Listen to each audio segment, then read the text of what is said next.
जन्माद्यस्य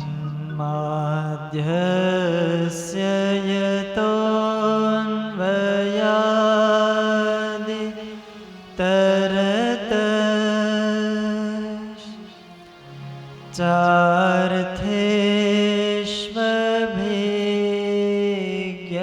चार्थेष्वभिज्ञस्वरा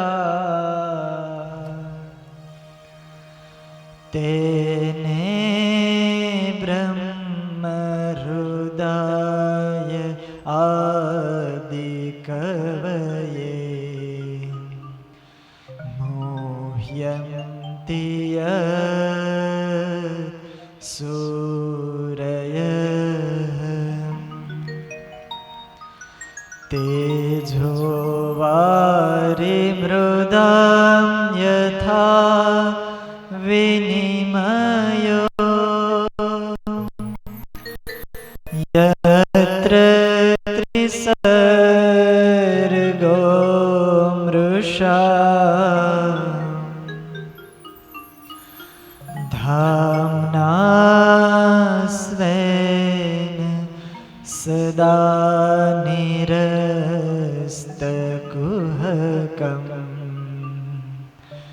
सत्यं परं धीमहि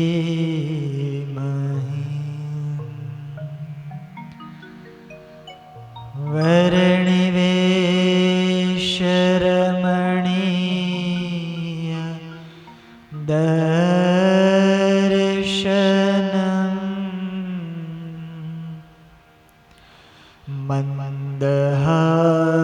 मन्दहासरुचिरा ननाम्बुजम्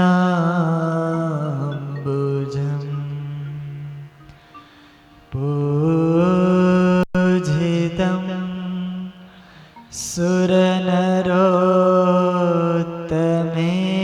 सुरनरोत्तमेरमुदा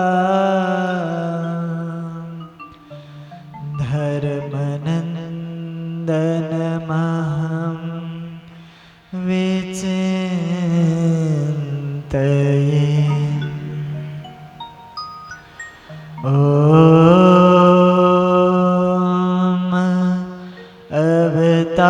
अवतारिणे श्री स्वामिनारायणाय नमो नमः ॐ अवतारिणे श्री हरे कृष्णाय घनश्यामाय श्री सहजानंद स्वामिने नमो नमः। बोलो स्वामीनारायण भगवाननी हरे कृष्ण महाराजनी लक्ष्मी नारायण देवनी नारायण मुनि देवनी लाडला घनश्याम महाराजनी कृष्ण कन्हैया लाल की रामचंद्र भगवान की विघ्न विनायक देव की कष्ट भंजन देव की ओम नमः पार्वती पतये हर हर महादेव।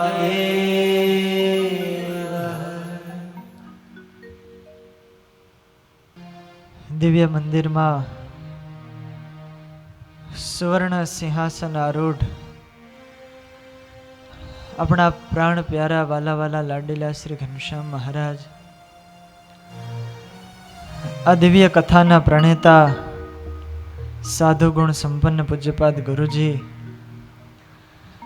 पूज्यपाद हरिप्रकाश दास जी स्वामी पूज्यपाद हरिनारायण दास जी स्वामी अधिक सर्वे ब्रह्मनिष्ठ संतो पार्षद वर्य भगतजी अधिक सर्वे पार्षदों તેમજ આ કથાનો જેમણે લાભ લીધો છે એવા અમારે મહેન્દ્રભાઈ તથા હસમુખભાઈ કાનપરિયા, ચેતનભાઈ સુતરિયા, નિલેશભાઈ ખોડાભાઈ આંબા ને દિનેશભાઈ પાદરિયા, આ તમામ યજમાન પરિવારના ભક્તો અને ઘરે બેસી અને કથાનો લાભ લઈ રહેલા એવા આપ સર્વે ભાવિક શ્રોતાજનોને મારા ભાવથી જય સ્વામિનારાયણ. વહાલા ભક્તજનો, શ્રીમદ ભાગવતના દ્વિતીય સ્કંધની કથા આપણને ઘણું બધું શીખવાડી જાય છે. પરમેશ્વરનું સ્વરૂપ કેવું છે, ભગવાન ક્યાં રહ્યા છે, કેવી રીતે રહ્યા છે, એ ભગવાનનો મહિમા કેવો છે, એ બધી જ જ્ઞાનની વાતો આપણે આ સ્કંધમાં સાંભળી રહ્યા છીએ. બહુ અદ્ભુત સ્કંધ છે. જોત જોતામાં તો આપણા 7-8 દિવસ પસાર થઈ ગયા અને આજે દ્વિતીય સ્કંધ એની આજે અહીંયા પૂર્ણાહુતિ થશે. દ્વિતીય સ્કંધની આ કથા છે, એમાં ચતુશ્લોકી ભાગવતની આ કથા. સમગ્ર ભાગવતનો સાર આ 4 શ્લોકની અંદર સમાયેલો છે. એવા અદ્ભુત આ શ્લોકો છે. સ્વયં ભગવાને બ્રહ્માજી આગળ પ્રગટ થઈ બ્રહ્માજીને પોતાના સ્વરૂપનું દર્શન કરાવી અને આ 4 શ્લોકોનો ઉપદેશ આપ્યો કે જે તમામ શાસ્ત્રોના, તમામ ગ્રંથોના સારરૂપ આ શ્લોક છે. ભગવાને આ શ્લોકો કીધા, ભગવાને આ કીધું એટલા માટે ભાગવત કહેવાયું. પરમાત્માની વાણી છે. અદ્ભુત શ્લોક છે. એનું થોડું આસ્વાદન આપણે ગઈકાલે કરેલું. આવો આજે પણ આગળ એ કથામાં પ્રવેશ કરીએ. ચતુશ્લોકી ભાગવતનો પ્રથમ શ્લોક. અહમ એવા સમેવાગ્રે નાન્યદ્યદ સદસત પરમ પશ્ચાદહમ યદેતચ્ચ યો વશિષ્યેત સોસ્મ્યહમ. ભગવાન બ્રહ્માજીને ઉપદેશ આપે છે કે હે બ્રહ્મન, અહમ એવ અગ્રે આસમ, હું જ પહેલા હતો, મારા સિવાય આ જગતમાં બીજું કાંઈ છે નહીં. અહમ યદ એતચ્ચ, જે કાંઈ પણ અત્યારે દેખાય છે એ પણ હું જ છું. અને પછી પણ જે કાંઈ રહેશે એ પણ હું એક જ રહીશ. પશ્ચાદ યહ અવશિષ્યતે સોસ્મ્યહમ સહ અહમ અસ્મિ, એ પણ હું એક જ છું. આ પરમાત્માનું આ દિવ્ય સ્વરૂપ છે. ભગવાન રહેલા છે પણ આપણને દેખાતા નથી. જગતની અંદર જગદીશને જોવાની દ્રષ્ટિ આપણને આ કથા આપે છે. વધારેમાં વધારે મહત્વ તો પરમાત્માનું છે.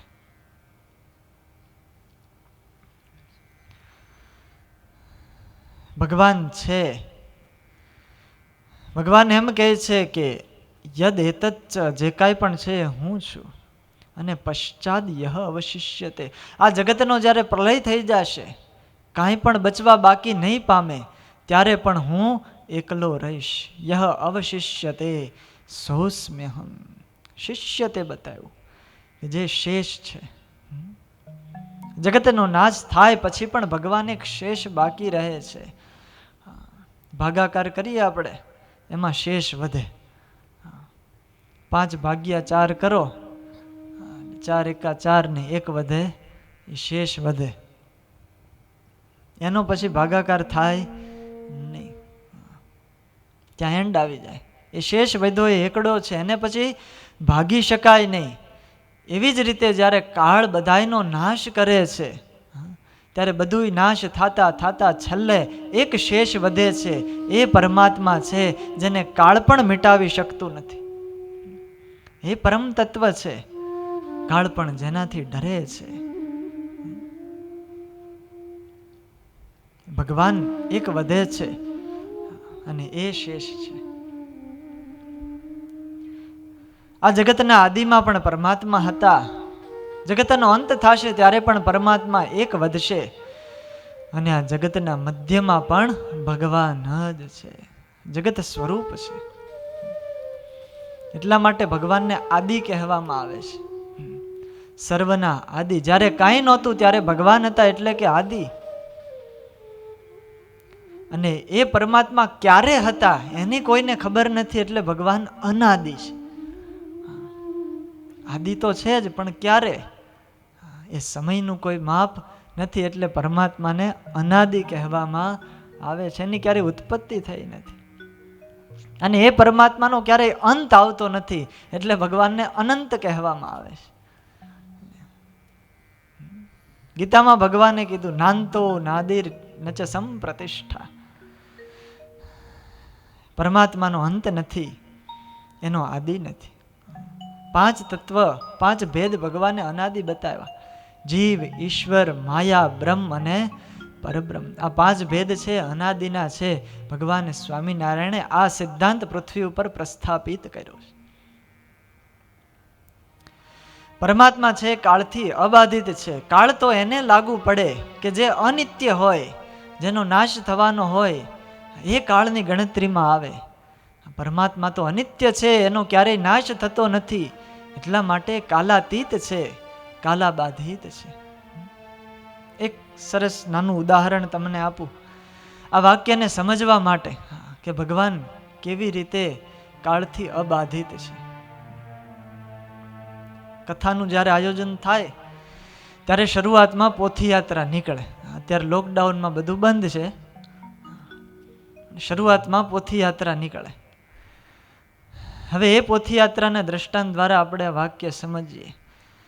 યજમાનના ઘરેથી પોથીયાત્રા નીકળે, જ્યાંથી એ પસાર થાય, રસ્તામાં લોકો ઊભા હોય, પોથીયાત્રા પસાર થઈ જાય, લોકોએ દર્શન કરી લે, અને પછી પોતપોતાના ઘરે પાછા જાય.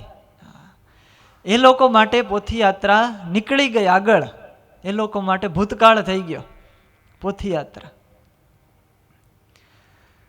જ્યાંથી પસાર થઈ રહી છે, જે સ્થાનમાંથી, એ લોકો માટે વર્તમાન કાળ કહેવાય. અત્યારે પોથીયાત્રા શરૂ છે, અને જ્યાં જે જવાની બાકી છે, ભક્તો બધાએ દર્શન માટે રાહ જોઈને ઊભા છે.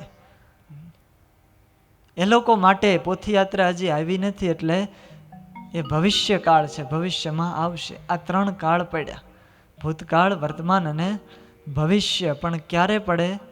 જે લોકો પોથીયાત્રામાં છે નહીં એના માટે. પણ જે કાયમ પહેલેથી લઈ અને છેક સુધી પોથીયાત્રામાં જ છે, એના માટે કયો કાળ આપણે ગણી શકીએ?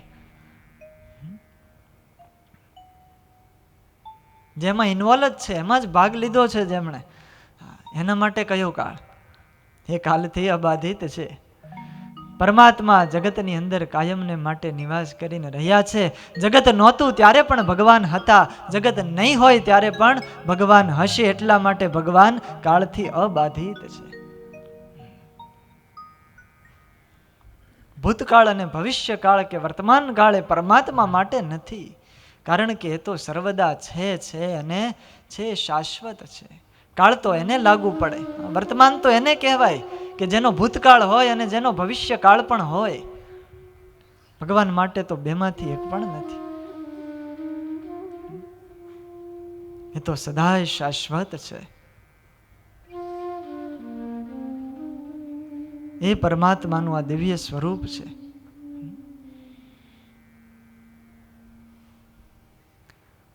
કાળની ગણતરીમાં એ પરમાત્મા આવતા નથી. યો અવશિષ્યતે સોસ્મ્યહમ. ભગવાન એમ કહે છે કે જે છેલ્લે વધે એ હું છું. અને શેષ કીધા, શેષ શક્તિ એ પરમેશ્વરની છે, અને એના આધારે આખું જગત રહ્યું છે. શેષના આધારે જગત રહ્યું છે. પુરાણોની અંદર એવું કહેવામાં આવ્યું છે કે શેષજી છે પોતાની ફેણ ઉપર આ પૃથ્વીને ધારીને રહ્યા છે, આખા જગતને ધારીને રહ્યા છે. આજના લોકો એવી દલીલ કરે, કેટલાય પ્રશ્નો ઉઠાવે કે તમે આ બધું કહો છો પણ હાવ ખોટું છે.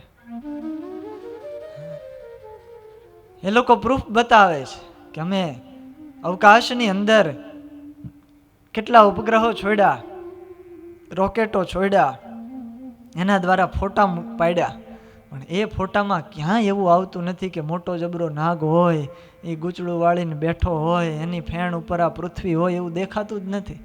અમને તો પૃથ્વીનો ગોળો દેખાય છે. બોલો, એ લોકો આ વાત ન માને ને પછી એમ કહે એ તમારા ઋષિ મુનિઓએ તો જંગલમાં બેસીને ભાજીના પાંદડા ખાઈ ખાઈને ગપ્પા જ માર્યા છે નગર. પણ એવું નથી. એને સમજવાની આપણી બુદ્ધિ નથી, આપણી ભૂમિકા નથી. એ ઋષિ મુનિઓ આર્ષ દ્રષ્ટા હતા.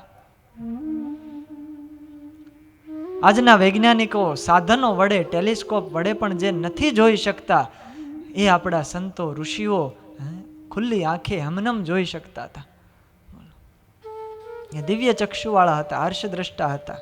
અને શાસ્ત્રોની અંદર લખ્યું છે પૃથ્વી ખાલી ગોળ નથી, પદ્માકારો ભૂહુ કર્ણિકાકારો મેરુહુ. પૃથ્વી આખી આમ કમળ આકારે છે. આપણને તો ખાલી જે પૃથ્વી દેખાય છે, પૃથ્વીનો થોડોક શેષ ભાગ દેખાય છે એ ગોળો. બાકી તો કેટલું અદ્રશ્ય છે. સુવર્ણનો આખો મેરુ પર્વત આ પૃથ્વી ઉપર છે. એમાં દેવતાનો રમણીય સ્થાનો બધાય છે. દેવતાઓ ત્યાં બધા ફરવા આવે. તમે અહીંથી ફરવા જાઓ ને બધે હિલ સ્ટેશને, દેવતાઓનું હિલ સ્ટેશન સુવર્ણનો મેરુ પર્વત છે.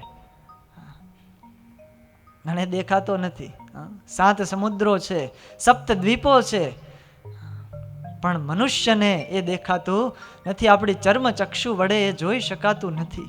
આ બધું દિવ્ય છે, પણ છે બધું સાચું, કારણ કે આપણા શાસ્ત્રોની અંદર આ એકે એક વિગત અક્ષરસહ લખાયેલી છે. એ સમજવાની બુદ્ધિ હોવી જોઈએ, એ સમજવાની ભૂમિકા કેળવવી જોઈએ. શેષના 2 અર્થ થાય. એક શેષ એટલે કે નાગ, જે પૃથ્વીને ધારીને રહ્યો છે, અને બીજું શેષ એટલે કે જે વધે તે. આપણે હમણાં ભાગાકારના દ્રષ્ટાંત દ્વારા સમજ્યું. 5/4 કરો એટલે 1 વધે, એ શેષ કહેવાય. જે વધે તે એટલે કે આ જગતનો નાશ થતા થતા જે એક જ રહે છે એ શેષ છે ને એ છે ભગવાન છે. એટલા માટે એમ કહે છે કે યો અવશિષ્યતે સહ અહમ અસ્મિ, એ હું છું.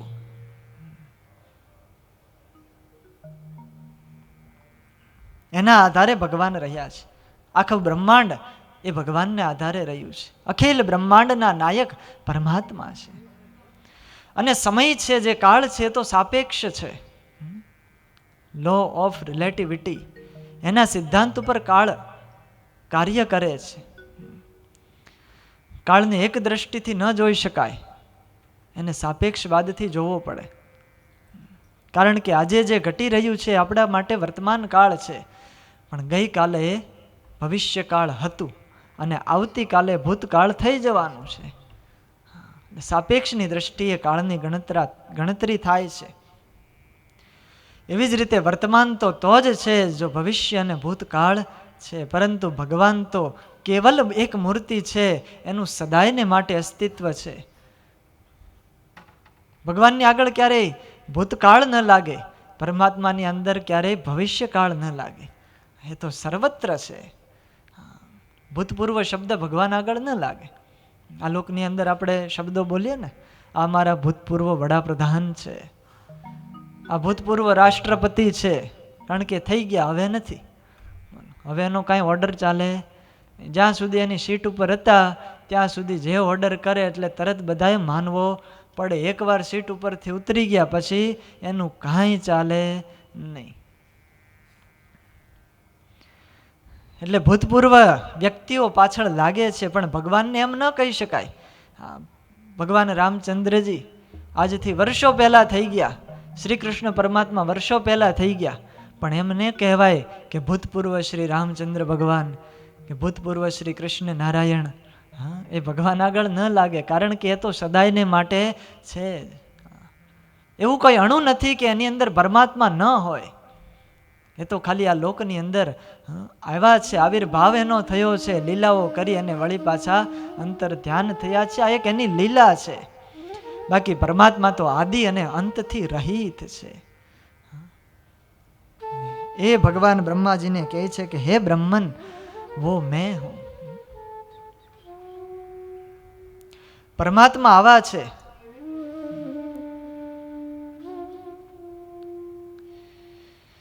પ્રથમ શ્લોકની અંદર અદ્ભુત એ વાત બતાવી છે. એ ભગવાનને જોવા હોય, એ ભગવાનને પામવા હોય તો શું કરવું પડે? ભગવાન છે એવી વાત તો આપણે સાંભળીએ છીએ, પણ એ દેખાતા કેમ નથી? તો કે માયાનો પડદો આડો આવ્યો છે એટલે દેખાતા નથી. એ માયાનો પડદો જ્યારે હટશે ત્યારે પરમેશ્વરના સ્વરૂપનું સાક્ષાત દર્શન આપણને થશે. આવરણ એક છે, એ આવરણને હટાવવાનું છે. તે માયા કેવી છે, માયા કોને કહેવાય? એનો એક બીજો શ્લોક છે, ચતુશ્લોકી ભાગવત, એનો બીજો શ્લોક માયાનું સ્વરૂપ બતાવ્યું. ઋતેર્થમ યત પ્રતીયેત ન પ્રતીયેત ચાત્મની ઋતેર્થ યત પ્રતીયેત ન પ્રતીયેત ચાત્મની ઋતેર્થ યત પ્રતીયેત ન પ્રતીયેત ચાત્મની ઋતેર્થ યત પ્રતીયેત ન પ્રતીયેત ચાત્મની તદ્વિદ્યાદાત્મનો માયા તદ્વિદ્યાદાત્મનો માયા તદ્વિદ્યાદાત્મનો માયા તદ્વિદ્યાદાત્મનો માયા યથા ભાસો યથાતમઃ યથા ભાસો યથાતમઃ ઋતેર્થ યત પ્રતીયેત ન પ્રતીયેત ચાત્મની ઋતેર્થ યત પ્રતીયેત ન પ્રતીયેત ચાત્મની ન પ્રતીયેત ચાત્મની ન પ્રતીયેત ચાત્મની. અતિ અદ્ભુત આ શ્લોક ભગવાન કહી રહ્યા છે. પ્રથમ શ્લોકની અંદર પરમાત્માએ પોતાનું સ્વરૂપ બતાવ્યું.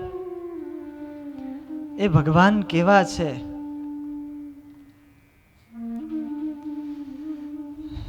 પરમાત્માના દર્શન કરવા માટે એ માયા આડી આવે છે. હવે બીજા શ્લોકની અંદર માયાનું સ્વરૂપ બતાવે છે. માયા જે સમગ્ર તત્વો બધાયને નડે છે અને જેના કારણે આપણે ભગવાનને યથાર્થ જાણી શકતા નથી, એ માયાનું સ્વરૂપ કેવું છે? એ માયાને જાણવાની છે ને એટલા માટે ભગવાન કહે છે, કારણ કે જેને દૂર કરવું હોય એને પહેલાં જાણવું પડે. માયાનો પડદો હટાવવો છે તો પહેલાં એનું સ્વરૂપ જાણવું પડે કે આને માયા કહેવાય. એની ઓળખાણ થાય પછી આપણે એને દૂર કરી શકીએ છીએ. કેવી છે માયા? ઋતેર્થમ યત પ્રતીયેત ન પ્રતીયેત ચાત્મની. ઋતે, ઋત એટલે કે ખોટું. માયા છે, મિથ્યા છે, ખોટું છે. સાચામાં સાચું શું અને ખોટામાં ખોટું શું? આપણા ઉપનિષદની અંદર એક બહુ સરસ મજાનું એક વાક્ય છે, બ્રહ્મ સત્યમ જગન મિથ્યા. ભગવાન છે જે બ્રહ્મ છે એ સત્ય વસ્તુ છે અને જગત છે આ માયા છે એ મિથ્યા છે, એ ખોટું છે. પરંતુ આનાથી ઊંધું જો પકડાઈ જાય, જગત સત્ય છે અને બ્રહ્મ મિથ્યા છે, તો એ પણ માયા છે. કારણ કે માયા ઊંધું જ કરાવે બધા પાસે, ખોટું કરાવે. ભગવાન સાચા છે તો ભગવાનને ખોટા મનાવી દે છે, એ માયા છે. માયા મિથ્યા છે તો માયામાં સત્યની પ્રતીતિ થાય છે, એમાં ભ્રાંતિ થાય છે, એ માયા છે. સાચામાં ખોટાની ભ્રાંતિ થાય, આવી માયા છે. કાચી માટીનો આ ઘડો છે, બોલો, એ ક્યારેય રહેવાનો નથી. એક દિવસ ફૂટી જવાનો છે, પણ છતાંય આપણને એમાં સત્ય પ્રતીત થાય છે ને. આપણને એમ છે કે આ ક્યારેય નાશ પામવાનું નથી. જગતની અંદર તો આપણે એવી રીતે રહીએ છીએ કે જાણે અમરપટ્ટો લઈને આવ્યા હોઈએ, પરંતુ એક દિવસ આ માટીનો ઘડો ફૂટી જશે, કારણ કે કાચો છે, ઋતે મિથ્યા છે. કુંભ કાચો કાયા જાણવી રે, તેનો નહીં નિર્ધાર, નાશ પામે પડેકમાં, હાર કરીએ કોટી પ્રકાર રે, અંતે જવું છે ઉઠી એકલા. આ માયાનું સ્વરૂપ છે. કુંભ કાચો કાયા જાણવી, તેનો નહીં નિર્ધાર, એક ઘડીનો નિર્ધાર નથી કે આ દેહ છે, આ ખોળિયું છે, ક્યારે પડી જશે. ફળ એક વારમાં નાશ પામી જાય છે, પણ એના જતન માટે આપણે કેટલો પ્રયાસ કરીએ છીએ. આ બધું માયા કરાવે છે. આ માયાનું સ્વરૂપ સમજાય છે? રોજ બરોજ આપણે જોઈએ છીએ, પણ અજ્ઞાનને કારણે આપણને મનાતું નથી. અસત્યમાં સત્યની પ્રતીતિ થાય છે, પણ સાચું શું છે, ખોટું શું છે, એ તો આપણને શાસ્ત્રો બતાવે છે. એક અદ્ભુત મજાનો સંવાદ છે માયાનું સ્વરૂપ સમજવા માટે. એક દ્રષ્ટાંત તમને આપું. જનક મહારાજા મિથિલા નગરીના રાજા હતા. સ્વર્ગથી પણ સોહામણી મિથિલા નગરી. એ વખતે તો આખી દુનિયામાં એનો જય જયકાર થતો હતો. મિથિલાના રાજા કહેવાતા. એ જળ કમળવત સંસારમાં રહી અને પોતે રાજ્ય કરતા હતા. અને જનક રાજા મોટા જ્ઞાની હતા, મન મોટા યોગેશ્વરના જેવું હતું. ભગવાન સ્વામિનારાયણે પણ વચનામૃતમાં એમના વખાણ કર્યા છે. એકવાર જ્ઞાન ચર્ચા માટે જનક રાજાએ બધા ઋષિઓને ભેગા કર્યા. ઋષિઓની સભા ભરાઈને બેઠી છે. મહારાજા આવ્યા છે અને જનક રાજાએ ઋષિઓને એક પ્રશ્ન કર્યો. જનકનો પ્રશ્ન આપણે બધાએ સમજવા જેવો છે. એમણે એવું પૂછ્યું ઋષિઓને કે આ સાચું કે પેલું સાચું? શું પ્રશ્ન કર્યો? આ સાચું કે પેલું સાચું? આવો મારો પ્રશ્ન છે, આનો ઉત્તર તમે કરો. ઋષિઓ બધાએ માથું ખંજવાળવા માંડ્યા. એમને ખબર ન પડી કે આ વળી કેવો પ્રશ્ન. આપણને આમાં કઈ સમજાતું નથી ને.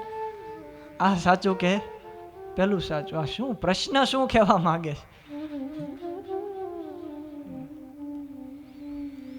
બધાએ ઋષિઓ મૌન થઈ ગયા. કોઈ ઉત્તર આપી શક્યું નહીં. જગતની અંદર હાહાકાર મચી ગયો કે જનક રાજાએ ઋષિઓની સભામાં એક એવો પ્રશ્ન મૂક્યો કે જેનો ઉત્તર આપવા માટે કોઈ સમર્થ ન થઈ શક્યું. જનકને એવો પછી વિચાર આવ્યો કે શું મારા રાજ્યની અંદર કોઈ એવા ઋષિ નથી, કોઈ એવા સંત નથી કે આ પ્રશ્નનો ઉત્તર મને આપી શકે? આ વાત ફરતી ફરતી એક નાનકડા ઋષિ પાસે ગઈ. શરીર એનું સારું નથી, શરીરે બેડોળ છે, પરંતુ જ્ઞાને કરીને મોટા છે. શરીર નાનું છે પણ જ્ઞાનથી વૃદ્ધ છે. એ મહાત્માને આ વાતની ખબર પડી અને એણે કીધું આ પ્રશ્નનો ઉત્તર તો હું ઘડીક વારમાં આપી દઉં, આમાં શું? અને એ ઋષિ એટલે બીજા કોઈ નહીં, આપણા અષ્ટાવક્ર ઋષિ હતા. જનક રાજાની એ સભામાં આવવા માટે પ્રયાણ કર્યું છે. મિથિલા નગરીમાં પ્રવેશ કર્યો. જ્યાં સભાનું આયોજન થયું હતું ત્યાં આવ્યા અને એન્ટ્રી કરી. પોતે અષ્ટાવક્ર છે, 8 અંગે વાંકા છે, એટલે ચાલી શકતા નથી બરોબર, પરંતુ એનું જ્ઞાન ખૂબ છે, જ્ઞાની છે પોતે. એટલે ધીરે ધીરે ચાલે છે.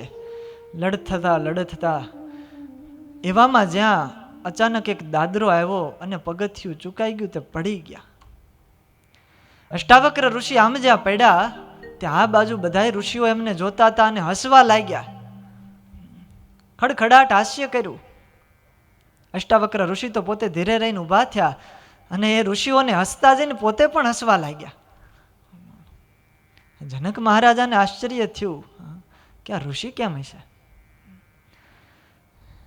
ઋષિને પૂછ્યું કે હે ઋષિ, આ બધાય તો એટલા માટે હસ્યા કે તમે પડી ગયા એટલા માટે આ તમારું આ કાર્ય જોઈને હસ્યા છે, પણ તમે શું કામ હસ્યા એનું રહસ્ય અમને સમજાવો. અને ત્યારે અષ્ટાવક્ર ઋષિએ જવાબ આપ્યો કે હું તો એમ સમજીને આ તમારી સભાની અંદર આવ્યો હતો. મને એમ હતું કે આ હું જનક રાજાની સભામાં જાઉં છું. જનક તો મોટા જ્ઞાની છે, યોગી છે, અને એની સભામાં મોટા મોટા ઋષિઓ છે, પંડિતો છે, વિદ્વાનો છે, વેદના આચાર્યો છે, વેદાંતના આચાર્યો છે, સાંખ્ય દર્શનના આચાર્યો એમાં છે, મોટા મોટા પંડિતો છે ને એ પંડિતોની સભામાં હું જાઉં છું. પણ અહીંયા જ્યાં હું આવ્યો અને આ સભાનું દર્શન કર્યું, ત્યારે મને એમ થયું કે આ પંડિતોની સભા નથી, આ તો ચમારની સભા છે, એટલા માટે હું દાંત કાઢું છું. જનક રાજા કહે પણ ઋષિ, આ તો બધા વિદ્વાનો છે, આ ચમારની સભા તમે કેમ કહો છો? ત્યારે અષ્ટાવક્ર ઋષિ બોલ્યા કે આ લોકો મારા દેહને જોઈને હસ્યા છે, એટલા માટે હું એને ચમાર કહું છું. જો એ જ્ઞાની હોત સાચે સાચા તો એ મારા દેહ સામું ન જોવે, મારા શરીર સામું ન જોત, પરંતુ એ ચમાર છે એટલા માટે એની દ્રષ્ટિ મારા દેહ ઉપર પડી છે.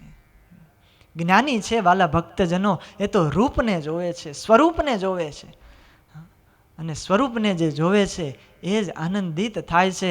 બાકી જે રૂપમાં જોવામાં રહ્યા છે એ બધાય મોહિત થયા છે અને પસ્તાણા છે. રૂપને જોવામાં આનંદ નથી, સ્વરૂપને જોજો, સ્વરૂપના દર્શન કરજો. શરીરની અંદર આસક્ત ન થતા એના આત્મા સાથે પોતાના જીવને જોડજો. એનામાં સદ્ગુણો કેવા છે, સામેવાળા વ્યક્તિનું જ્ઞાન કેવું છે, એનો સ્વભાવ કેવો છે એ જોજો. શરીરે કોઈ આપણને બેડોળ દેખાતું હોય પણ એની ભાવના બહુ ઉચ્ચ હોય છે. ઋષિએ આમ વાત કરી, જનક રાજાને ખૂબ દુઃખ થયું, પોતે માફી માગી છે અને સ્વાગતા કરી છે કે તમે પધારો અમારી સભામાં, આસન આપ્યું છે, બેઠા છે. અને પછી પ્રશ્ન કર્યો છે કે મારા આ પ્રશ્નનો ઉત્તર કોઈ આપી શકતું નથી.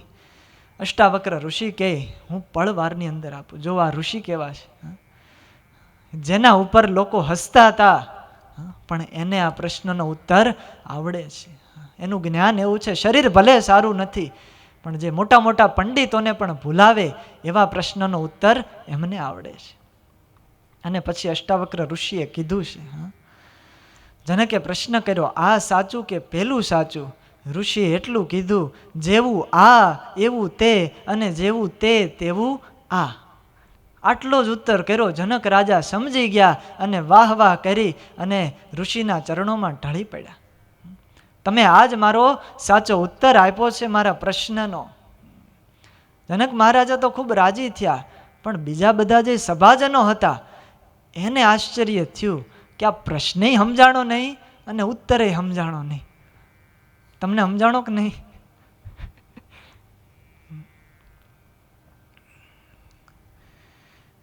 ઋષિને પ્રાર્થના કરી કે આ પ્રશ્નનો ઉત્તર તો તમે કર્યો પણ અમને કાંઈ આમાં ટપ્પો પડ્યો નહીં, માટે સમજાવવાનો કંઈક પ્રયત્ન કરો. જનક મહારાજા કહે છે કે વાત એમાં એમ છે કે મને એકવાર સ્વપ્ન આવ્યું હતું. સ્વપ્નની અંદર હું સૂતો હતો, એવામાં બીજા કોઈ રાજાએ મારા રાજ્ય ઉપર અચાનક ચઢાઈ કરી, અને અચાનક ચઢાઈ કરતાની સાથે અમને કોઈ સમાચાર નહોતા અને ચઢાઈ થઈ એટલા માટે અમે હારી ગયા. મારું રાજ્ય આખું એ બીજા રાજાએ લઈ લીધું. એટલું જ નહીં, મને રાજ્યમાંથી કાઢી મૂક્યો ધક્કા મારી. પછી તો હું એકલો અટૂલો થઈ ગયો, કોઈ મારી સાથે નહીં. ભૂખ્યો અને તરસ્યો આમથી તેમ રખડતો હતો. ક્યાંય ખાવા મળે નહીં, કોઈ પાણી પીવા પણ આપે નહીં. જ્યાં સુધી રાજમાં હતા ત્યાં સુધી પાણી માગે ત્યાં દૂધ હાજર થતું હતું, અને આજ કોઈ પાણીનું પણ પૂછતું નથી. 3 દિવસ ભૂખ્યા ગયા. 3 દિવસને અંતે અધશેર ખીચડી માંડ માંડ મળી. એ લઈ અને ખૂબ રાજી થયા કે આપણે આને પકાવશું અને શાંતિથી જમશું, પેટનો ખાડો પૂરશું. આવો સંકલ્પ મનમાં કર્યો અને એ ખીચડી લઈ અને તળાવના કાંઠે ગયા છે. તળાવના કિનારે અગ્નિ ઉપર એ ચડવા મૂકી ખીચડીને અને એમ થયું કે હવે ભૂખ ભાંગશે. નિરાતે બેઠા અને આમ જ્યાં સંકલ્પ કરે છે ત્યાં અચાનક બે સાંઢ લડતા લડતા સામેથી આવી રહ્યા છે. અને એટલા બધા એ ક્રોધાયમાન હતા, લડતા લડતા ત્યાં આવ્યા અને ઓલું જે માટલું મૂક્યું હતું ખીચડીનું એ એણે ઢોળી નાખ્યું, ફોડી નાખ્યું. ખીચડી બધી હતી એ અંદર ઢોળાઈ ગઈ, જમીન ઉપર પડી ગઈ. જનક રાજાએ હવે મનની અંદર પસ્તાવો કરે છે. એક તો ખાવા મળતું નહોતું, એમાં માંડા અધશેર ખીચડી મળી, માંડ એને પકાવવા મૂકી, ત્યાં બે જણાએ આવીને ઢોળી નાખી. હવે હું શું કરીશ, હવે હું શું ખાઈશ, આમ પસ્તાવો કરે છે. ત્યાં આંખ ઉઘડી ગઈ, સ્વપ્ન પૂરું. જનકની આંખ ઉઘડી ગઈ અને જ્યાં આંખ ઉઘડી, સ્વપ્ન પૂરું થયું, ત્યાં તો આ બાજુ છડી પોકારાય છે, મિથિલા નરેશનો જય હો, મહારાજા જનકનો જય જયકાર હો. બોલો, આ બાજુ છડી પોકારાય. જનક રાજા આશ્ચર્ય પામ્યા કે આ શું? કારણ કે સ્વપ્ન યાદ હતું.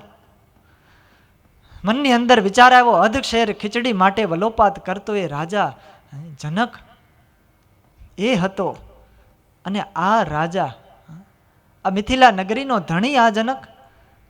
આ બે રાજાનો મેં અત્યારે અનુભવ કર્યો. બે જનક જ છે, પણ એ બેમાંથી સાચું કોણ છે? પ્રશ્ન સમજાણો હવે?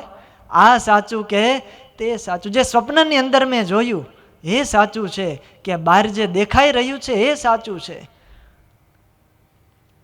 અષ્ટાવક્ર ઋષિએ ઉત્તર કર્યો, જેવું આ છે એવું તે છે ને જેવું તે છે એવું આ છે. જે સ્વપ્નની અંદર જોયું, આંખ બંધ થઈ, સ્વપ્ન શરૂ થયું અને આંખ ઉઘડી ત્યાં સ્વપ્ન પૂરું થઈ ગયું. એવું જ આ છે કહેતા એવી આખી જિંદગી છે. એ આ સ્વપ્ના જેવી છે, એમાં સાચું કાંઈ છે નહીં. આ માયાનું સ્વરૂપ છે, આ સંસારની માયા છે. આંખ ઉઘડે ત્યારે આ સ્વપ્ન શરૂ થાય છે, આંખ બંધ થાય ત્યારે આ સંસાર રૂપી સ્વપ્ન પૂરું થાય છે. બસ બેમાં આટલો જ ફરક છે, બાકી બે સ્વપ્ના જ છે. માટે મિથ્યા છે, આ માયા છે, એના મોહમાં લેવાવું નહીં. એ ક્યારે પૂરું થઈ જાય સ્વપ્ન, ક્યારે આંખ બાપડી બંધ થઈ જાય એનું નક્કી નથી. હે સુખ સ્વપ્ના જેવું છે સંસારનો રે, હે તેને જાતા ન લાગે વાર, અંતકાળે સગું નહીં કોઈનો રે. આ સપનું પૂરું થતા વાર લાગશે નહીં. સંસારની અંદર રહેવું મિથ્યા છે, ખાવું મિથ્યા છે, જે કાંઈ પણ આપણે ક્રિયાઓ કરીએ છીએ એ બધી જ મિથ્યા છે. માટે એમાં મોહ છોડી અને હરિભજન કરી લેવું એ જ મનુષ્ય દેહનો સાચો ઉપયોગ છે. એટલા માટે ભગવાન બ્રહ્માજીને ઉપદેશ આપે છે કે હે બ્રહ્મન, ઋતેર્થમ યત પ્રતીયેત. જે કાંઈ પણ પ્રતીત થાય છે, જે કાંઈ પણ દેખાય છે એ બધું ઋત કહેતા મિથ્યા છે, ખોટું છે. નાનું બાળક હોય ને, એ બહુ રોતો હોય, પછી એની માં શું કરે, એને એક રમકડું આપે. રમકડું આપે એટલે રમ્યા રાખે. પછી રોતો બંધ થઈ જાય એટલે માં છે ઘરનું કામકાજ કરે. વળી પાછું થોડોક સમય થાય ત્યાં રોવા લાગે એટલે આવીને એ રમકડું લઈને વળી બીજું રમકડું આપે. એવી રીતે રમકડા ફેરવા રાખે એટલે બાળક છે એ શાંત રહે અને ઘરનું કાર્ય પણ ચાલ્યા રાખે. એવી જ રીતે વાલા ભક્તજનો, આ માયા છે ને એ જીવને લલચાવે છે. એ રમકડા અલગ અલગ આપણને આપે છે. રૂપિયા આપે, સ્ત્રી આપે, મોટર આપે, બંગલા, સ્વર્ગલોક, આ બધા વૈભવો, સુખ, સમૃદ્ધિ, આ ભગવાનના રમકડા છે, માયાના રચેલા છે. એ આપે એટલે જીવ એમાં ને એમાં રત રહી પછી ભગવાનને ભૂલી જાય છે. આ માયા છે જીવને ભગવાનથી અલગ પાડે છે. પરંતુ એ આપણે સમજી રાખવું જોઈએ કે આ લોકના જે રમકડા છે માટીમાંથી બન્યા છે ને અંતે પાછા માટીમાં સમાઈ જવાના છે, એમાં કાંઈ સાર છે નહીં. આ રાખના રમકડા છે.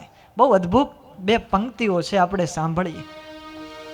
રાખના રમકડા હે મારા રામે, હે મારા રામે રમતા રાખ્યા રે, મૃત્યુલોકની માટીમાંથી માનવ કહીને ભાગ્યા રે. હો રાખના રમકડા મારા રામે, હે મારા રામે રમતા રાખ્યા રે, મૃત્યુલોકની માટીમાંથી માનવ કહીને ભાગ્યા રે. હો રાખના રમકડા બોલે ડોલે રોજ રમકડા, નિત નિત રમતું નિત નિત રમતું માંડે રે. બોલે ડોલે રોજ રમકડા, નિત નિત રમતું માંડે રે. હે આ તારું આ મારું કહીને, આ તારું આ મારું કહીને એકબીજાને બાંધે રે. રાખના રમકડા, રાખના રમકડા હે મારા રામે, હે મારા રામે રમતા રાખ્યા રે, મૃત્યુલોકની માટીમાંથી માનવ કહીને ભાગ્યા રે. હો રાખના રમકડા. આ લોકના રમકડા બધાય આવા છે, રાખમાંથી બન્યા છે. પરમાત્મા જે સર્જન કરે છે શેમાંથી કરે છે? માટીમાંથી બધોય ઉદ્ભવ થાય છે. અને આપણે પછી એમાં મોહિત થઈ જઈએ છીએ, પણ અંતે પાછું બધુંય એ માટીમાં ધૂળમાં મળી જવાનું છે. માણસનો અંતકાળ આવે, સ્મશાનની અંદર જાય, એ સળગાવે ને પછી બધોય રાખનો ઢગલો થઈ જાય, અને એ પાછું પૃથ્વી પંચભૂતની અંદર વિલીન થઈ જાય. આ ભગવાનની કરામત છે.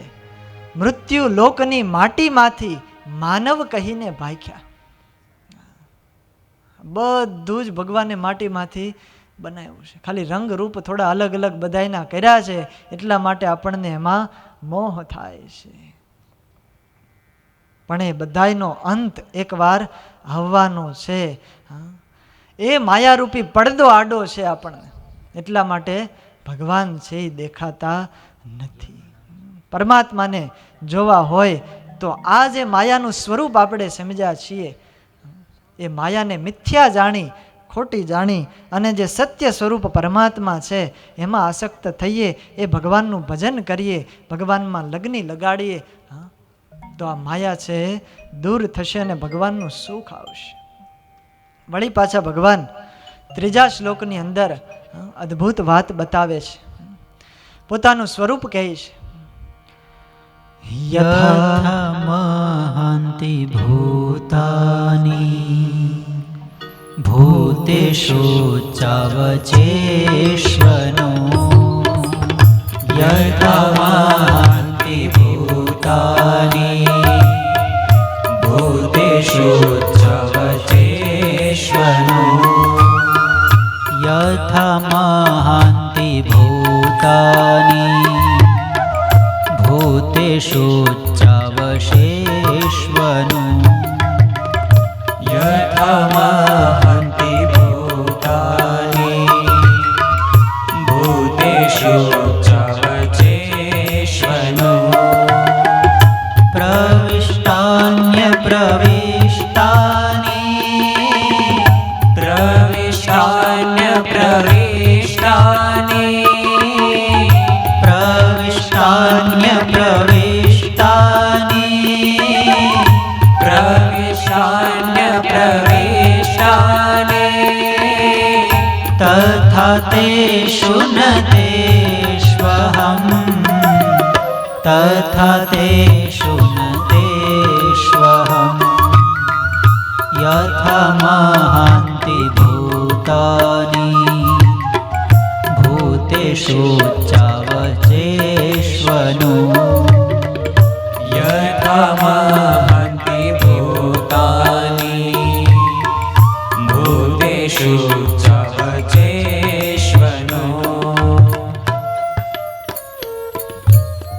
ભગવાન સ્વયં બ્રહ્માજીને કહે છે, યથા મહાંતિ ભૂતાની ભૂતેષુ ચાવચેષ્વનુ પ્રવિષ્ટાની અપ્રવિષ્ટાની તથા તેષુ ન તેષુ અહમ. ભગવાનનું સ્વરૂપ આવું છે. આપણે ઘડીક તો આમાં મૂંઝાઈ જઈએ કે આનો અર્થ કેવી રીતે કરવો. ભગવાન જગતની અંદર રહ્યા પણ છે ને નથી પણ રહ્યા. બોલો હવે આને કેવી રીતે સમજીએ? છે અને નથી, આ પરમાત્માનું સ્વરૂપ છે. ભગવાન એમ કહે છે કે હે બ્રહ્મન, આ જગતની અંદર જે કાંઈ પણ દેખાય છે એ બધાયમાં હું રહેલો છું અને બધું મારામાં રહેલું છે. ભગવાન દરેક વસ્તુમાં પ્રવેશ કર્યો છે પરમાત્માએ, અને પછીથી પ્રવેશ કર્યો એમ પણ નથી.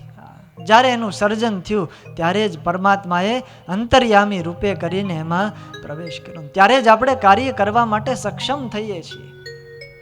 આ બે આંખ વડે આપણે જોઈએ છીએ, બે કાન વડે સાંભળી શકીએ છીએ, બે હાથ વડે કાર્ય કરી શકીએ છીએ, પગ વડે ચાલી શકીએ છીએ. આની પાછળ પરમાત્મા આપણા અંદર અંતર્યામી રૂપે કરીને નિવાસ કરીને રહ્યા છે. એ આપણને શક્તિ આપે છે, પ્રેરણા આપે છે, એટલા માટે આપણે આ કાર્ય કરી શકીએ છીએ. આ શરીરમાંથી જો ભગવાન નીકળી જાય તો આ શરીર કંઈ ન કરી શકે, જીવ હોવા છતાંય. આગળ કથા આવશે, વિરાટ નારાયણની જ્યારે ઉત્પત્તિ થઈ, એ વિરાટના જીવે અંદર પ્રવેશ કર્યો બ્રહ્માંડમાં, પરંતુ એ કોઈ પણ પ્રકારનું કાર્ય કરી શકવા સમર્થ થયો નહીં. એના બધા દેવતાઓ આવ્યા, એક એક અંગના 24 તત્વના જે બધા દેવતાઓ છે એમણે પ્રવેશ કર્યો, છતાં પણ વિરાટ નારાયણ ઊભા થવા માટે સમર્થ થયા નહીં. અને પછી જ્યારે અંતર્યામી એવા નારાયણે પ્રવેશ કર્યો ત્યારે એ વિરાટ ઊભો થયો છે, એ કાર્ય કરવા માટે સક્ષમ થયા. ત્યારે આપણને આ મહિમા સમજાય છે કે આપણે જે કાંઈ પણ કરીએ છીએ ને એ આપણે નથી કરતા, પરમાત્માની શક્તિ દ્વારા કરીએ છીએ. એ શક્તિના દેનારા ભગવાન છે, એના દ્વારા આપણે કરી શકીએ છીએ. એટલા માટે ગીતામાં ભગવાને અદ્ભુત કીધું અર્જુનને, સર્વસ્ય ચાહમ હૃદિ સન્નિવિષ્ટો મત્ત સ્મૃતિર્જ્ઞાનમપોહનં ચ વેदैश्च સર્વૈરહમેવ વેદ્યો વેદાन्तकृद्वेदविदेव चाहं वेदान्तकृद्वेदविदेव चाहं. ભગવાન એમ કહે છે, સર્વસ્ય ચાહમ હૃદિ સન્નિવિષ્ટ. સમગ્ર લોકની અંદર જીવ પ્રાણી માત્રમાં હું અંતર્યામી રૂપે કરી અને સન્નિવિષ્ટ એમાં પ્રવેશ કરીને રહ્યો છું. અને જીવાત્મા જે કાંઈ પણ જ્ઞાન પામે છે એ મારા થકી પામે છે. એને કંઈક યાદ રહે છે, સ્મૃતિ રહે છે, એ ભગવાનની કૃપા થકી થાય છે. મત્તઃ સ્મૃતિ મત્તઃ જ્ઞાનમ મત્તઃ અપોહનમ ચ, એ પરમાત્માની શક્તિથી જ થાય છે. વેદેશ્ચ સર્વે રહમેવ વેદ્યો, જાણવા જેવા તો એક નારાયણ છે. ગુણાતીતાનંદ સ્વામીએ વાતોમાં કીધું ને, જોયા જેવા તો એક ભગવાન છે, માયણા જેવા તો એક ભગવાન છે, ભજવા જેવા તો એક ભગવાન છે. એનું ભજન કરવું, એનું દર્શન કરવું, કારણ કે ભગવાન બધાની અંદર રહ્યા છે, અને રહ્યા છે છતાંય લેપાતા નથી. એ મોટામાં મોટી પરમાત્માની શક્તિ છે, એ ખૂબી છે. બોલો, જ્યારે આપણું હાવ ઊંધું છે, આપણે માયામાં છીએ પણ માયા દ્વારા લેપાઈ જઈએ છીએ, એમાં અવરાઈ ગયા છીએ, હર્ષ શોક થાય છે, પણ પરમાત્મા એમાં લેપાતા નથી. પુષ્કર પલાશવત નિર્લેપ, કમળનું પત્ર હોય ને એ જળની અંદર જ રહ્યું હોય, પણ છતાંય જળનો સંગ એ કમળના પત્રને અડી શકતો નથી. બીજા બધા પાંદડા તમે પાણીમાં ડૂબોડો તો એ ભીંજાઈ જશે, ઘડીક વારમાં આમ છીણવાઈ જાય, એને પાણીનો સંગ લાગી ગયો. પણ કમળનું પાંદડું એક એવું છે કે એ હંમેશના માટે સરોવરમાં તળાવમાં જ રહે છે, પાણીનો સદાયને માટે સંપર્ક છે, પણ છતાંય પાણી એને ભીંજવી શકતું નથી. એના ઉપર પાણીનું ટીપું નાખો એટલે તરત નીચે પડી જશે ટોળાય. વોટરપ્રૂફ છે. એમ પરમાત્મા એવા છે, માયા પ્રૂફ છે, માયાથી લેપાતા નથી. એ લેપાય જ નહીં. આ પાવર આપણે જોઈએ છીએ, એ પાવર અલગ અલગ કાર્ય કરે છે. એને બલ્બનું સાધન મળે તો એ પ્રકાશ આપે છે, એ જ ઇલેક્ટ્રિસિટી છે. ફેન દ્વારા એ આપણને હવા આપે છે, આ માઇક સાઉન્ડ દ્વારા આપણને અવાજ આપે છે. પણ પાવર ક્યારેય લેપાતો નથી. પ્રકાશ તો બલ્બ આપે છે, અવાજ તો સાઉન્ડ આપે છે, પણ થાય કોના દ્વારા? પાવર દ્વારા. પાવર ન હોય તો કાંઈ ચાલે નહીં. એવી જ રીતે વાલા ભક્તજનો, આ જે જગત છે બધું જ ભગવાન દ્વારા થાય છે, પરંતુ ભગવાન એમાં લેપાતા નથી. એમાં રહ્યા હોવા છતાં પણ લેપાતા નથી. ભગવાન શરીરી છે. આવી રીતે પરમાત્માએ બ્રહ્માજીને ઉપદેશ આપ્યો. અને ચતુશ્લોકી ભાગવતનો આ ચોથો શ્લોક બહુ અદ્ભુત મજાના શ્લોક છે. થોડી જ્ઞાનની વાતો આવે છે, આપણને મજા આવે છે ને, કેમ અઘરું અઘરું લાગે છે? સમજાય છે? નકર આપણને થોડીક આમ હસવાની વાત હોય તો બહુ મજા આવે પાછી. પણ આ જ્ઞાનની વાતો છે, જીવનમાં ઉતારવા જેવી છે. કાલે આપણે તપની વાત નહોતી કરી? શ્રાવણ મહિનાના એક ટાણા. એક જણો સભા પૂરી થઈ પછી આવ્યો, એ કે આ એક ટાણા વાળી વાત આપણને બહુ ગમી. આખી કથામાં બીજું કેટલું ઉતારવા જેવું આવ્યું હતું, એ વાત કોઈ ઉતારતું નથી. ખરેખર હૃદયમાં ઉતારવા જેવી આ બધી વાતો છે, સમજવા જેવી વાતો છે. આનો સાર એ આપણે ગ્રહણ કરી, એ શીખીએ. એના માટે તો આ કથાના આયોજનો છે. બાકી બીજું બધું તો આખા જગતમાં થાય જ છે. હાસ્યના બધા પ્રોગ્રામો થતા હોય, આ લાફિંગ ક્લબ ને આ બધું થતું જ હોય છે ને. પણ આ સાચું જ્ઞાન શું છે, આપણા શાસ્ત્રો શું કહેવા માગે છે, પરમાત્માનું એ સ્વરૂપ કેવું છે, આ જગતનું સ્વરૂપ કેવું છે, એ તો આ ભાગવત થકી આપણને સમજવા મળે છે. એટલા માટે આ જ્ઞાન છે. અને આ સમગ્ર ભાગવતનો સાર છે એવા શ્લોકો. એમનો ચોથો શ્લોક અતિ અદ્ભુત આ ઉપદેશ છે. ચોથા શ્લોકમાં ભગવાને એવું કીધું, એતાવદેવ જિજ્ઞાસ્યં તત્વજિજ્ઞાસુનાત્મનઃ એતાવદેવ જિજ્ઞાસ્યં તત્વજિજ્ઞાસુનાત્મનઃ એતાવદેવ જિજ્ઞાસ્યં તત્વજિજ્ઞાસુનાત્મનઃ एतावदेव जिज्ञास्यं तत्त्वजिज्ञासुनात्मनः अन्वयव्यतिरेकाभ्याम्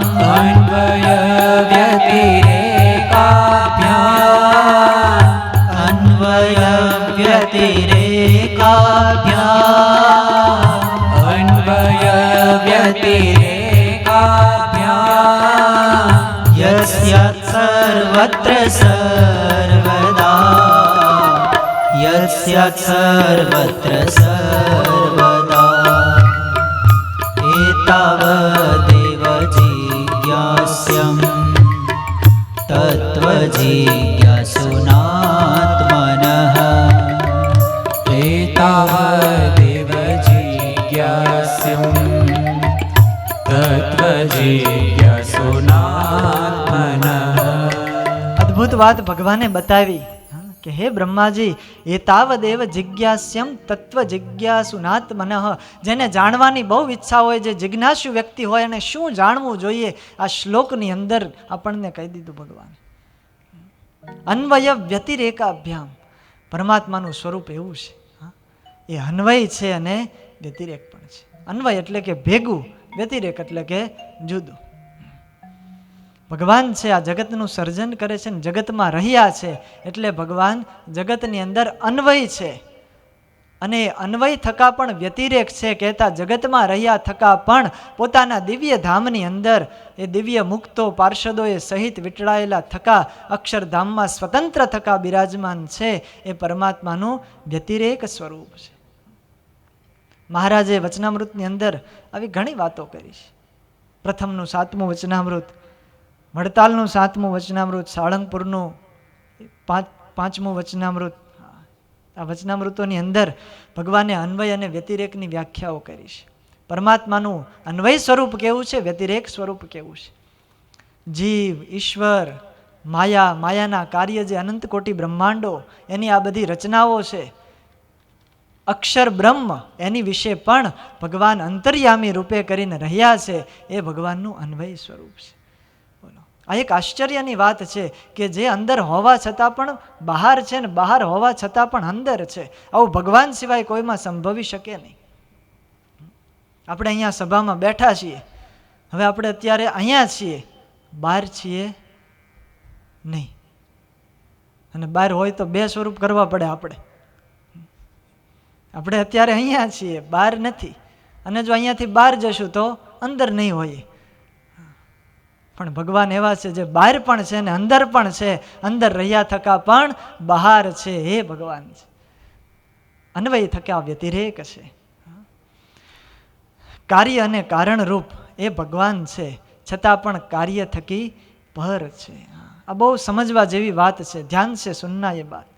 કાર્ય કારણનો જે સિદ્ધાંત છે, આપણે એક ચાર્ટના માધ્યમથી સમજીએ, તમને સમજવામાં બહુ સરળતા રહેશે. એક પ્રેઝન્ટેશન છે, કાર્ય અને કારણ એને કેવી રીતે સમજવું જોઈએ, આનો સિદ્ધાંત. અને જગતની દરેક વસ્તુ આ સિદ્ધાંત ઉપર કાર્ય કરે છે. જે કાંઈ પણ આપણને દેખાય છે એ બધાયમાં આ જ સિદ્ધાંત છે. બહુ સમજવા જેવી વાત છે. પહેલું છે કાર્ય. કાર્ય કોને કહેવાય? જે ઉત્પન્ન થયું છે એને કહેવાય કાર્ય. જે કાંઈ પણ બન્યું છે, ઉત્પન્ન થયું છે, આપણને આ જે દેખાય છે એ બધું કાર્ય છે. તો એ પ્રશ્ન થાય, કારણ કોને કહેવાય? તો કારણની વ્યાખ્યા એવી છે કે જેનાથી ઉત્પન્ન થયું છે એ કારણ. કાર્ય એટલે જે આપણને ઉત્પન્ન થયેલું દેખાય છે એ કાર્ય છે, અને એ કાર્ય જેના વડે ઉત્પન્ન થયું છે એ કારણ છે. હવે એક ઉદાહરણ દ્વારા આપણે આને સમજીએ. ઉદાહરણ તરીકે લઈએ ઘી. બોલો, સરસ મજાનું દેશી ગાયનું ઘી. એ ઘી છે એ કાર્ય છે, આપણી નજર સમક્ષ હોય. એ કાર્ય બનીને તૈયાર થઈ ગયું છે તો એને કહેવાય કાર્ય. તો ઘીનું કારણ શું ગણવું? એમાં એ જેમાંથી બન્યું છે એ દૂધમાંથી ઘી થાય. દૂધ છે એ ઘી માટે કારણ છે. બરાબર, આટલી વાત સમજાણી ને? કાર્ય અને કારણ. ઘી છે એ કાર્ય છે અને દૂધ છે એ કારણ છે. હવે બીજું ઉદાહરણ લઈ લઈએ. આપણા લાડીલા ઘનશ્યામ મહારાજનું જે આપણે સુવર્ણનું સિંહાસન કર્યું, આ સુવર્ણ સિંહાસન આપણને જ્યારે દેખાય છે, દ્રશ્યમાન છે, એ કાર્ય છે આપણી સમક્ષ, નજર સમક્ષ બનીને તૈયાર થઈ ગયું છે અને આપણને ભગવાન એમાં દર્શન આપે છે. એ કાર્ય છે. પણ હવે એનું કારણ ગોતવા જવું હોય તો શું મળે? એ શેમાંથી બન્યું છે? સોનામાંથી. એટલે સોનું છે એનું કારણ છે. એ સોનાને પછી ટીપે ને એના ઉપર બહુ પ્રોસેસ થાય. એ અમારા ઘનશ્યામભાઈને ખબર છે કેટલી એમાં મહેનત થાય. બહુ મહેનત કરી અને પછી આ બધું કાર્ય થાય છે. એટલે કાર્ય જે કંઈ પણ થાય એની પાછળ કંઈક ને કંઈક કારણ હોય છે અને કારણ થકી જ કાર્ય થાય છે. બોલો, આ દ્રષ્ટાંત સમજ્યા. હવે કારણ છે એના પણ 2 પ્રકારો છે. એક ઉપાદાન કારણ છે અને બીજું નિમિત્ત કારણ છે, કે જેની જરૂરિયાત પડે. આ કારણ બહુ બધા હોય, એમાંથી આ 2 ઉપાદાન અને નિમિત્ત કારણ છે. એ કેવી રીતે સમજવું? તો એની માટે એક દ્રષ્ટાંત લઈ લઈએ. ઘડો. ઘડો છે અને શાસ્ત્રની અંદર લગભગ બધી ઘડાનું દ્રષ્ટાંત જોવા મળે. તમે ગમે એ શાસ્ત્રો, વેદાંતના ખોલો, ન્યાયના ખોલો, આ બધી જ વાતો, આ દુનિયાની બધી વાતો સમજવા માટે ઘડો સમજવો પહેલાં જરૂરી છે. એટલે અમને એવું કહેતા કે ઘડો આવડી જાય ને તો બધું આવડી જાય. ઘડો છે એ કાર્ય છે. એ શેમાંથી બને છે? ઘડો બનાવવા માટે ઘણી બધી વસ્તુ જોઈએ. કુંભાર હોય, માટી હોય, એની માટે બીજા બધા કારણો હોય.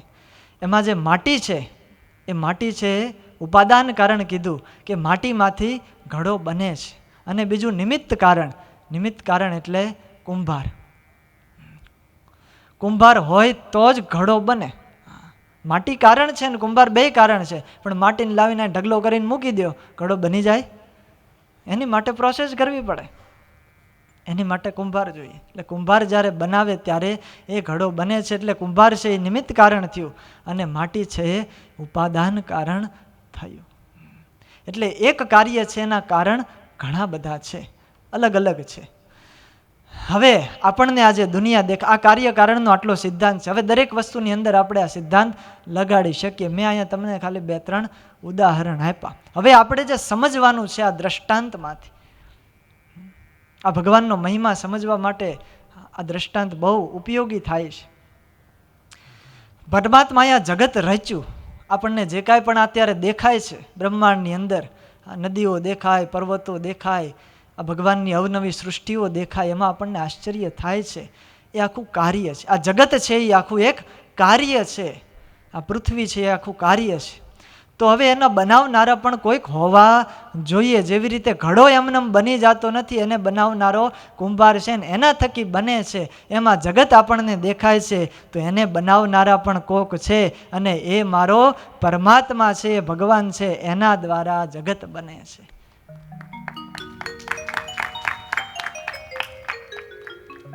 આ ભગવાન આ જગતનું કારણ છે. આવી રીતે કારણ છે.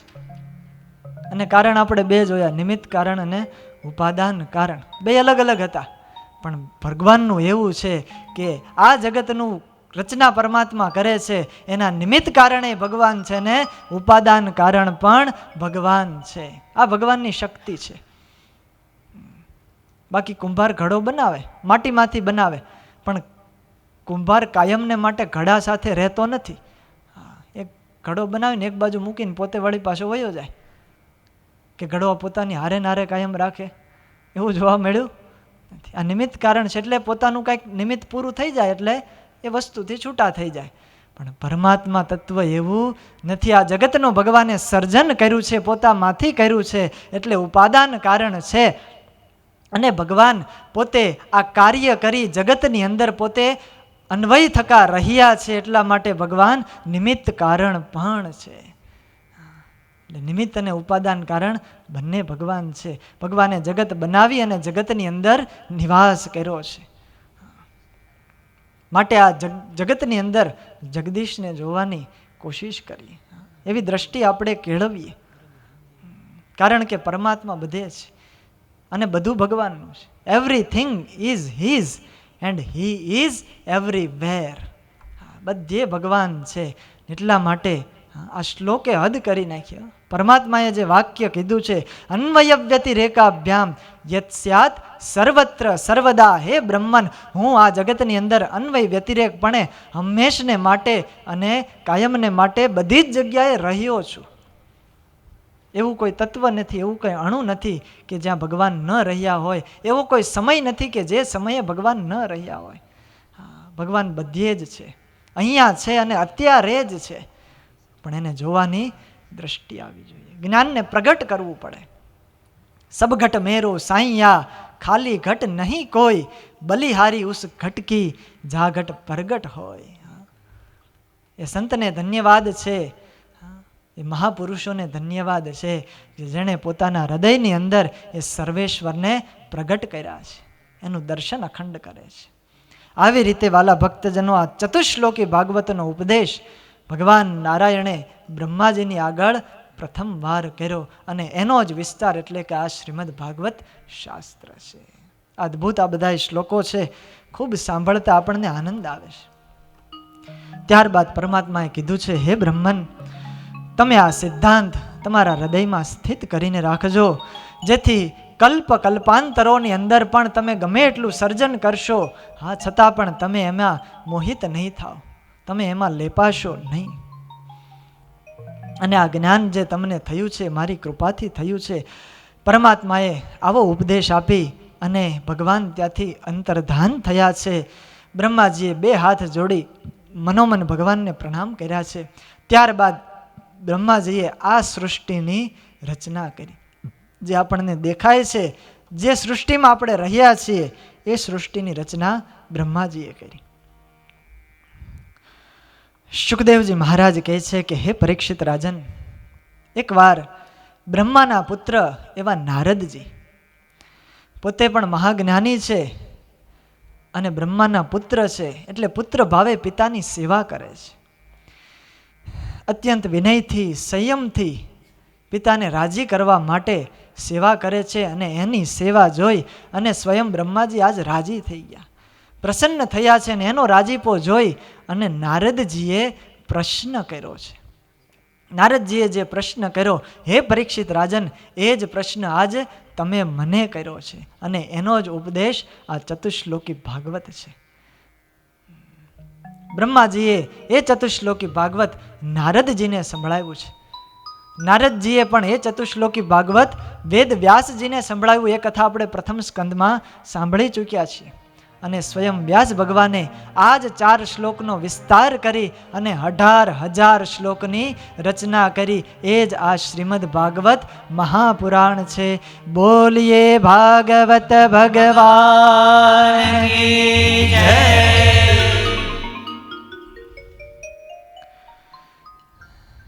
વ્યાસજીએ આ કથા પોતાના શિષ્ય, પોતાના પુત્ર એવા શુકદેવજીને સંભળાવી. શુકદેવજીએ એ કથા પરીક્ષિત રાજાને સંભળાવી છે. અને સૂત પુરાણીએ પણ એ કથા શૌનકાદિક મહર્ષિઓને સંભળાવી છે. ત્યારબાદ શુકદેવજી મહારાજ પરીક્ષિત રાજાના પ્રશ્નના ઉત્તર ધીરે ધીરે કરે છે. અને એમ કહે છે કે આ ભાગવત આખું શાસ્ત્ર છે 10 લક્ષણ યુક્ત છે. આમ તો પુરાણના 5 લક્ષણ કહેવાય, પણ આ ભાગવત છે એ મહાપુરાણ છે, એટલે 5ના ડબલ આના 10 લક્ષણ છે. એટલા માટે એને મહાપુરાણ કહેવાય છે. કયા કયા લક્ષણો છે ભાગવતમાં? અત્ર સર્ગો વિસર્ગશ્ચ સ્થાનમ પોષણમૂતયઃ મન્વંતરેશાનુકથા નિરોધો મુક્તિરાશ્રયઃ. અત્ર સર્ગો વિસર્ગશ્ચ. અત્ર એટલે અહીંયા આ ભાગવત શાસ્ત્રની અંદર શેની શેની વાત કરવામાં આવી છે એ એક શ્લોકમાં આપણને સમજાઈ જશે. પ્રથમ સર્ગ લીલા છે, એમાં 24 તત્વોની ઉત્પત્તિ કેવી રીતે છે એ આપણને સાંભળવા મળશે. ત્રીજા સ્કંધની અંદર આવશે. પછી ચતુર્થ સ્કંધ એટલે કે વિસર્ગ લીલા, એમાં બ્રહ્માજી વડે જે સર્જના થઈ, સૃષ્ટિની રચના થઈ એ આવશે. પછી સ્થાન એટલે કે નાશવંત સૃષ્ટિને એક મર્યાદા એમાં સ્થિર કરવાનું જે સ્થાન છે એ કથા. પોષણ એટલે કે સુરક્ષિત સૃષ્ટિમાં ભક્તો ઉપર ભગવાન કૃપા કરે છે અને પરમાત્મા અવતાર ધારણ કરે છે. ઉતિ એટલે કે જીવને આ જગતની જે વાસના છે, એના બંધનો છે, એને નાશ કરે છે. મન્વંતર, 2 મનુઓ વચ્ચેનું જે અંતર છે, એના જે અધિપતિઓ છે, સ્વયંભૂ મનુ ઇત્યાદિક મનુઓ, એનું આચરણ, એની બધી કથાઓ આવશે. ઈશાનું કથા એટલે કે પરમાત્માના અવતારોની કથા શ્રીમદ ભાગવતમાં આવશે, એના ભક્તોની કથા આવશે. પછી નિરોધ એટલે કે ભગવાન જ્યારે યોગ નિદ્રા કરે, પરમાત્મા જ્યારે શયન કરશે ત્યારે આ જે પણ કાંઈ સર્જન થયું છે બધું જ ભગવાનમાં લીન થઈ જશે, એ કથા આવશે. અને ત્યારબાદ મુક્તિની લીલા, દેહભાવ છોડી અને આત્મભાવ કેળવી ભગવાનમાં જોડાવાનું. અને છેલ્લો 12મો સ્કંધ અને આ ભાગવતનું 10મું લક્ષણ એટલે કે આશ્રય.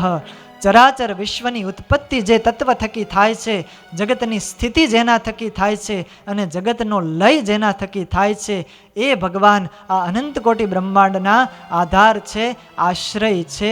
અને આ શ્રીમદ ભાગવતનું મૂળ તત્વ એ પરમાત્મા છે. એની કથા ભાગવતમાં આવવાની છે. આ એક શ્લોકની અંદર આખા ભાગવતનું વર્ણન કર્યું છે. અને ત્યારબાદ શૌનકજીએ પ્રશ્ન કર્યો કે હે સૂત પુરાણી, આપે અમને આ બધી કથા સંભળાવી, હવે એ કહો કે મહાત્મા વિદુર એ તો ભગવાનના મોટા ભક્ત હતા, તો એમણે પોતાના કુટુંબીજનોનો ત્યાગ શું કામ કર્યો? ત્યાગ કરી, હસ્તિનાપુરનો ત્યાગ કરી અને તીર્થયાત્રામાં ગયા તો કઈ કઈ જગ્યાએ એમણે વિચરણ કર્યું, ત્યાં એમણે શું કર્યું એ કથા સંભળાવો. યાત્રામાં એમને મૈત્રેયજીનો મેળાપ કેવી રીતે થયો અને એ બંનેની વચ્ચે શું સંવાદ થયો એ કથા અમને કૃપા કરીને સંભળાવો, એવો પ્રશ્ન શૌનકજીએ કર્યો છે.